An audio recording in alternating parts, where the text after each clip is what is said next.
অফিচৰ পৰা আজি এটা বিশেষ কামত মঙলদৈ লৈ বুলি ওলালোঁ। পিছে ক'ৰবাত যাওঁতে এটা মোবাইলত যে ভিডিঅ' বনোৱা অভ্যাসটো আছে, আজি ভালদৰে ইউজ কৰিলোঁ আৰু গৈ পালোগৈ আমি মালিগাঁৱৰ নতুন ফ্লাইঅভাৰখন, অৰ্থাৎ নীলাচল ফ্লাইঅভাৰ। অলপ দূৰ গৈয়ে শৰাইঘাট ব্ৰিজখনো ক্ৰছ কৰিলোঁ। বহুত গৰমৰ বাবে এক গ্লাছ ক'ল্ড ড্ৰিংকো খাই ল'লোঁ। এয়া গাড়ীৰ পৰা যে ৰাস্তাত কিমান কি ভিডিঅ' বনাইছোঁ, আৰু যিহেতু ৰ'দ দি আছিলে, স্কাইখনো কি ধুনীয়া লাগি আছিলে। মানে মই ভিডিঅ'ই বনাই আছোঁ, গৈ থাকোঁতে সেয়াই আৰু কাম, ভিডিঅ' বনাই গৈ আছোঁ। এয়া নম্ৰতা আৰু মই টুইনিং কৰিছোঁ, মানে একদম ছেম ড্ৰেছ, হোৱাইট, কিন্তু কোনো ধৰণৰ প্লেনিং নাছিলে, মিলি গ'ল আৰু। আমি পালোঁ নাৰিকলী মন্দিৰ আৰু সকলোৱে গাড়ীৰ ভিতৰৰ পৰাই সেৱা কৰিলোঁ। আৰু এই মন্দিৰভাগৰ এক বিশেষ ঐশ্বৰিক শক্তি আছে বুলি সকলোৱে বিশ্বাস কৰে, সকলো সম্প্ৰদায়ৰ মানুহে বিশ্বাস কৰে। নাৰিকলী মন্দিৰ পাৰ হৈ আমি গ'লোঁ ধাবালৈ একাপ চাহ খাবৰ বাবে।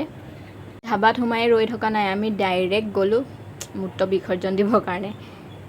আৰু বহুত ধুনীয়া আছিলে পৰিৱেশটো। এখন দেখিছে, এখন পিছফালৰ পৰিৱেশ, যোনফালে ধৰি লওক টয়লেটৰ ফালে যায়, ইমান ধুনীয়াকৈ ৰাখিছে, চবফালে ফুল। চাহ খালোঁ, এয়া চাহৰ লগত মিঠাই দিছিলে, মিঠাই খালোঁ।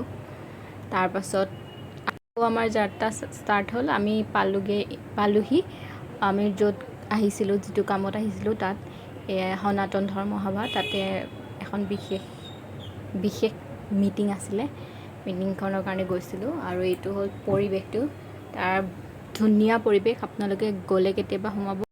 চাওকচোন, সৰু ল'ৰা ছোৱালীবোৰে কিমান ধুনীয়াকৈ ৰেডি হৈছে, মেকআপ কৰিছে, গোটেই একদম যেন ফটোশ্বুট কৰিছে, গোটেইখন একেবাৰে বৃন্দাবন যেন লাগিছে। আৰু চবফালে সেউজীয়া ঘাঁহ বন, তাতে এয়া গোটেইখিনি কৃষ্ণ আৰু ল'ৰা ছোৱালী চব মিক্স হৈ আছে বাৰু।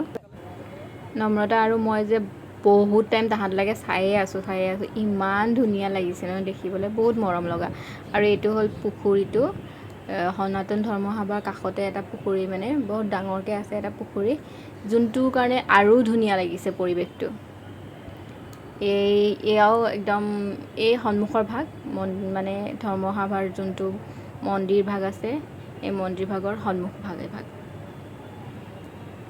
তাত কামখিনি হোৱাৰ পাছত ওলাই আহিলোঁ, ওলাই আহি আৰু এয়া খানা খালোঁহি একদম ধুনীয়াকৈ।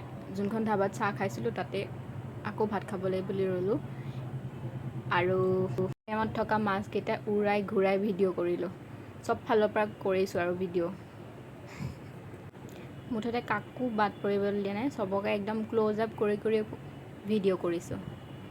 ইমান ধুনীয়া লাগিছিলে নহয় চাবলৈ, এইটো যে মস্ত ডাঙৰ হয়। খাই বৈ আমি ঘৰমুৱা হ'লোঁ। আৰু তাৰপাছত এয়া ঘৰলৈ আহি থাকোঁতে ঘৰত ৰাস্তাৰ কাষত পোৱা দৃশ্য। থেংক ইউ ছ' মাছ আপোনালোকে ভিডিঅ'টো কমপ্লিটকৈ চোৱাৰ কাৰণে, থেংক ইউ।